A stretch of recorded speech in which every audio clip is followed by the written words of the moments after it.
ആട്ടെ, ഇയാളുടെ കുടുംബം എങ്ങനെ? കുടുംബം, ബന്ധുക്കൾ എന്നൊക്കെ പറയാൻ കാര്യമായിട്ട് ആരുമില്ല.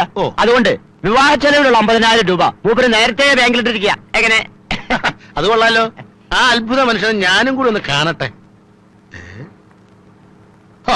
ഇത് നമ്മുടെ സുധാകരനല്ലേ? താൻ അറിയോ ഇയാളെ? പിന്നെ ആളെങ്ങനെ?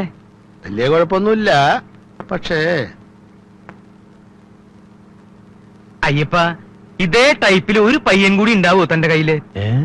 അതെന്തിനാ? എടോ, വിവാഹ ചെലവ് സുധാകരന്റെ ചെലവിൽ നടക്കുമെങ്കില് ജയപ്രഭയുടെ കാര്യം കൂടി ഇക്കൂട്ടത്തിൽ നടത്തിക്കൂടെ? തന്നെ തിരുത്താൻ പറ്റില്ല. ആ, നിങ്ങൾ നോക്ക്. ഭാഗ്യം, പിള്ളച്ചന്റെ മഹാഭാഗ്യം. സർക്കാർ ഉദ്യോഗസ്ഥനെ തന്നെ കിട്ടി.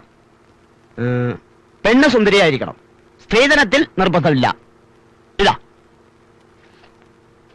എവിടെയോ കണ്ടിട്ടുണ്ടല്ലോ. നോക്കട്ടെ. അയ്യേ, ഇത് നമ്മുടെ കൊതുകുവല്ലിയല്ലേ? കൊച്ചാക്കി കാണണ്ട, മുനിസിപ്പാലിറ്റി സ്റ്റാഫാ. 2,500 രൂപ ശമ്പളം, പിന്നെ സൈഡ് വരവ് വേറെയും. പിള്ളേ, ഇത് പാചകം പോലെ അല്ല, അഴുക്കുചാല.